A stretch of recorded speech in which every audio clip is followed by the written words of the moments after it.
nome é Andréa, eu tenho 27 anos. Desde criança, eu sempre tive uma inclinação, um desejo de conhecer mais a Deus. Porém, o meu pai, ele não gostava de igreja, não gostava de crentes, então ele não permitia.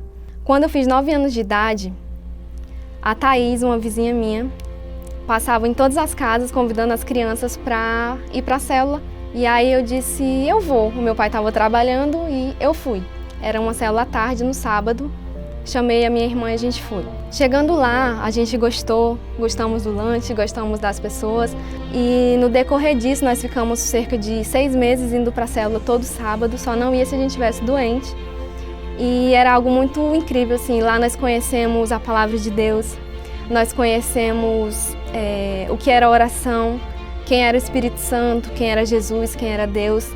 E nós ali criamos a consciência do que era pecado, que antes a gente não sabia, né, o que era errado, o que era certo, diante de Deus. Chegou um momento, quando eu fiz 10 anos de idade, um momento assim muito desafiador, que foi um momento onde eu tive um problema muito grave de saúde.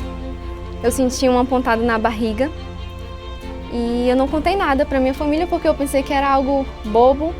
E quando eu chegasse da escola eu queria brincar, queria pular elástico, queria pular corda. Eu sabia que se eu contasse alguma coisa, minha mãe e meu pai iriam querer que eu ficasse deitada em casa quieta. Mas aí no sábado de manhã eu fiquei ruim. E aí eu falei pra minha irmã e pro meu pai. E aí na hora de tomar café, eu tomei café tudo bem, certinho. Mas na hora do almoço eu não consegui comer. E aí quando eu olhei pra minha perna, tava muito vermelho e tava começando a inchar. E aí eu fiquei um pouco preocupada, falei pro meu pai e ele disse assim, calma, a gente vai no hospital.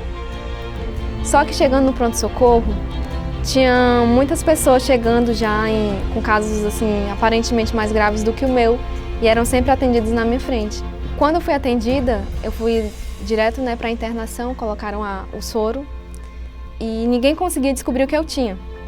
E aí vieram as juntas médicas e eles fizeram o exame. Eles me deitaram, né, e levantaram a minha perna e bateram no meu pé. Quando eles bateram, eu gritei muito. Deu uma pontada assim, muito forte na minha barriga. E nesse momento, o médico-chefe da equipe falou, não tem como, ela vai passar por uma cirurgia. E quando ele falou isso, o semblante do meu pai caiu, ele ficou assim, nossa, muito triste, muito preocupado. E não tinha como fazer a cirurgia naquela noite, porque o hospital estava um caos, estava lotado, todos os centros cirúrgicos estavam ocupados. Quando chegou na sala de cirurgia, ele falou, paizinho, a apêndice da sua filha estourou, ela já está muito ruim e nesse caso eu não posso garantir nada. Eu vou dar o meu melhor, a minha equipe vai dar o melhor, mas aqui não depende só de nós. E aí ele disse, tudo bem doutor, faça o que tem que ser feito. E nesse intervalo, o meu pai ele fez um voto com Deus. E nesse voto com Deus ele disse que se Deus me salvasse daquela situação, já que eu estava tão ruim, né, quase desenganada pelo médico, ele ia deixar eu servir a Deus. Ele ia me incentivar, além de permitir, ele ia me incentivar a servir a Deus. A cirurgia demorou muito, demorou mais de 6 horas.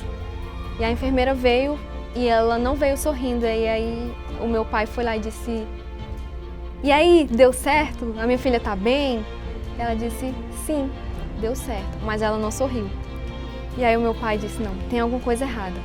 Eu só vou sair daqui depois que eu falar com o médico. Foi, o médico veio e conversou com ele e foi bem sincero, disse, olha, eu fiz o que eu podia, mas durante a cirurgia eu perdi sua filha várias vezes. A recuperação dela pode ser bem demorada, mas eu não garanto nada no pós-operatório. Eu não sei se ela vai reagir bem, eu não sei se ela vai voltar 100%, porque o corpo dela, os órgãos dela já estavam entrando em paralisia total. Paralisia múltipla dos órgãos. E eu precisei retirar todos os órgãos, fazer uma lavagem total, porque a apêndice estourou e estavam infeccionando já os órgãos dela. Mas o fato é que, de fato, aquilo mudou a minha vida. E a partir desse voto que o meu pai fez, de me permitir servir a Deus, de me entregar ao Senhor, essa foi a expressão que ele usou. Ele disse assim, Senhor, já que não tem mais jeito, então agora a Andréa te pertence. agora ela é propriedade tua, agora eu vou abençoar, eu vou ajudar ela a te servir. Agora ela não pertence mais a mim, agora ela pertence a ti. E ele me entregou totalmente ao Senhor, né, naquele momento de dificuldade.